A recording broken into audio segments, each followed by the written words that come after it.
And at 8:45, we'll be seeing some amazing artefacts from the iconic Marilyn Monroe exhibition, which opened this weekend at the Museum of Style Icons. And she's tiny. She clearly wasn't a size 14. It was a lie. We've already checked out her dress. That is a lie. It's teeny tiny. She is. Now it's over to Ciara. Now, Marilyn Monroe became one of the most popular sex symbols of the 1950s, known for her singular style. This morning, we're joined by one of the world's most famous Marilyn Monroe impersonators, Suzie Kennedy, as we celebrate the arrival to the Museum of Style Icons of the greatest collection of Marilyn memorabilia in the world. You're very welcome to Ireland AM. Hi, thank you. All of her affectations, her look, everything just comes to you so naturally, doesn't it? That's what people say. Thank you.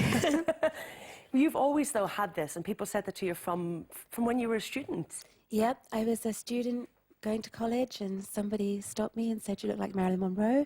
And before I know it, I was at an audition for a TV commercial, and then I was on set with Naomi Campbell and Stephen Fry. And when they asked you to do her voice, it came quite naturally to you, didn't it? What was your line?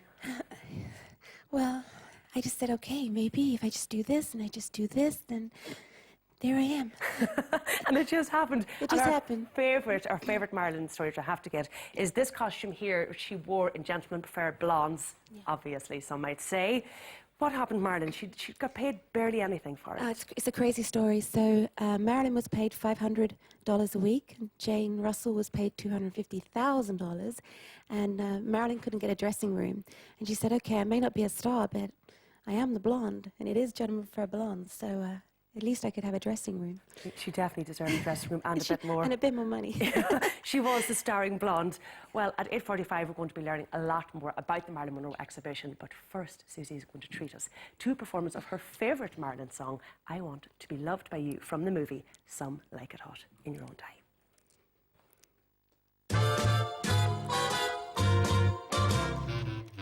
I wanna be loved by you, just you. Nobody else but you. I wanna be loved by you alone. Boop boop be doo. I wanna be kissed by you, just you. Nobody else but you. I wanna be kissed by you alone. I couldn't aspire to anything higher than to feel the desire to make you my own. Ba-dum, ba-dum, ba-doodly dum. I wanna be loved by you, just you, nobody else but you. I wanna be loved by you alone.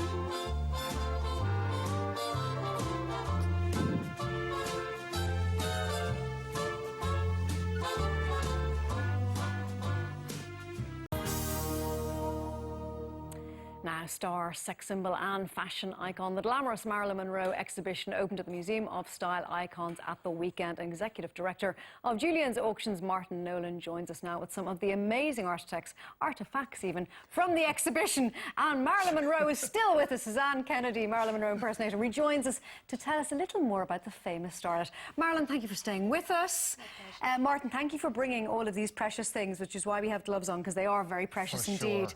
Sure. Let's talk about the outfit to Marilyn's right. This is a very, very famous outfit. Even if you weren't a huge Marilyn star, you'd recognise this. Marilyn fan, you would recognise this. Easily. Yeah. Gentlemen Prefer Blondes, designed by William Trevia, who was Marilyn's favourite designer, I mean, good friend as well. And her and Jane Russell wore these outfits. Again, very iconic, very easily recognisable. And this is one of about, I think we have about 50, 60 items at the Museum of Style Icons. Yeah, this is just a tiny sample of what you have to put on show. Exactly. And this is an amazing collection. In fact, the collection in its entirety is about 800 lots. So this is the last time that this collection of Marilyn Monroe will be together. This is a huge auction, probably bigger than the first estate auction in 1999. Really important, iconic items, and we're really delighted to have Susie here to, you know, Susie, support us. have you worn this? Yes, well, these I feel quite sad because these costumes have been from the beginning of my career 18 years ago, because the collector David Gainsborough owns these, along with the estate, have allowed me to model them and wear them, and a lot of the things he acquired I wore at auction when he purchased them. So I feel like I'm selling my little friends in a way. Oh. Now, we should say, we were chatting about what size she was, because me and Kira were going, clearly she wasn't a size 14. But you were saying, like all women, she did fluctuate. She did, and you know, you're looking at when she was in her early 20s, when she wore these... 1953, okay. Exactly, in early 30s, and we all know that women, we change from our 20s to our 30s. We do. I think when she was pregnant in Some Like It Hot, so those costumes are a little bit bigger. Yeah, so I don't we want have the Some Like It Hot dress in Newbridge as well, which is the most iconic dress. It is the most iconic dress. And the best movie. I mean, she was just spectacular in that. This dress here is just 26-inch waist. 26-inch waist, that is teeny tiny. But then when you think of Audrey Hepburn as a 21-inch waist, Grace Kelly, 22-inch waist. But Audrey was a different beast. She wasn't as curvaceous as Marilyn, let's be honest. Grace Kelly, 22 inches, so 26 is huge. They made him smaller back then, clearly. What was that dress for? Niagara, 1953, yes. And Susie, you've worn that as well? tried to. I mean, I'll be honest, I don't really... That's the wiggle dress, it's known as, the wiggle dress. Yeah, so, you know, I'm not in my 20s anymore. Well, you look like you are, Annie. Designed by Dorothy Jenkins. In fact, that was the first movie that Marilyn did that really made her really as a serious actress and really started her acting career, 1953. You have other artefacts as well, which are really interesting. As much as the clothes are fascinating, exactly. I think these are great because she wrote on them, she touched them. This is... And she was Marilyn an artist. was here. She was an artist. People didn't realise that she was an artist. This is a crayon drawing, actually, of a champagne glass, and this is a glass of champagne the morning after. Of course, Marilyn loves champagne, as we all know. So this has been, like, we estimate this 10 to 15,000, but hugely valuable. 10 to 15,000. And this here is really interesting. It's a drawing that she did. It's a view from her nightstand, and you see the bedpost, her alarm clock, you know, her book of poems, and we are selling her poetry as well. And here, what's interesting, her little pill bottle. And if you look at it with the magnifying glass or the loop, you see that it's actually take one Staley, her doctor's name, and the date 1961. Oh, and we keep in mind when she died, August 5th, 62. It's quite poignant, actually. It is. So this was done in 1961. So how much are you expecting that to go for? So we estimate in a range of 10 to 15,000. We've sold one of our paintings before for 90,000, but that was 11 years ago. Marilyn's collectability has soared through the roof. It's really, she's really become more and more collectible. And Susie, you mentioned earlier on, Joe will be interested in this. This is a stuffing recipe that Marilyn wrote down. So this is her handwriting, if we can see that. And there's chestnuts in it, pine nuts. I hope now she didn't come up with this, Susie. You were saying that she took it down on the phone from somebody. We don't know. Probably you. Joe's claiming this is his recipe.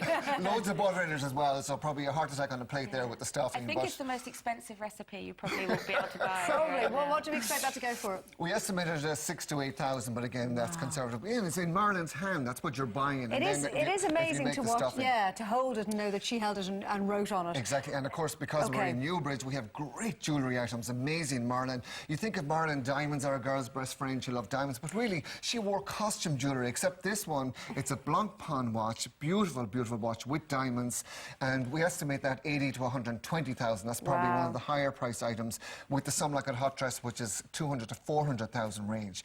I mean, Marilyn Monroe is highly sought after. Who buys these items? Who are the kind of mad Marilyn fans? I'm sure there's only a few who have enough money to be able to, you know, buy what they want to buy. Exactly. So museums will buy Marilyn items because she'll bring people through the door. Of course. And the exhibition's at Newbridge until July 25th. And I know it's going to be absolutely mobbed because it's fantastic to see it. We just did a month in London and they've never seen such an attendance at the Design Centre at Chelsea Harbour. Susie, we had it. What is it about Marilyn? Yes. I mean, it's very difficult to say. She was ahead of her time, which makes her current now. Yeah. So... why do you think she was ahead of her time? Because she did things that women now relate to, whereas women in the 50s were not doing that thing. And the fact that she had so many sides to her, that she had this blonde, dumb blonde image, but she also was a poet. We've seen the poetry that she married wrote. To Miller. Married to Arthur Miller. By marrying Miller, she was trying to tell the world, this is who I am, this is who I really am. You know, there's so many sides to her, and I think so many women relate to that. And she allows you to be fun and frivolous and blonde and also have brains. But also have a brain, and that's why we love her. She wrote poetry. She was going to write a book with all the notes she has, her paintings, her costumes. She was involved in choosing her costumes. 36, she passed away. No sister, no brother, no mother, no father. I mean, she created such an empire. And she had a half-sister. 54 years on, Bernice Miracle, So we can see almost 800 items in the exhibition. No, 800 items going on the auction block November 19th and 20th in Juliens Auctions in Los Angeles. We have over 50 items at Newbridge, and we may add to that during the course of the time. At the Museum of Style Icons. It will be mobbed, Martin, I've no doubt. I love the people of Ireland always show up and they love Marilyn Monroe. Suzie, thank you so much for coming in this morning. Much appreciated. Martin, thank you for bringing in these wonderful items. And you can find out more about the Newbridge Marilyn Monroe exhibition over on our Facebook page. But coming up in the next hour, we'll have all today's fashion, the latest gossip from the Big Brother house, and Joe and Derek will go head to head in the Soccer Cyclone Challenge.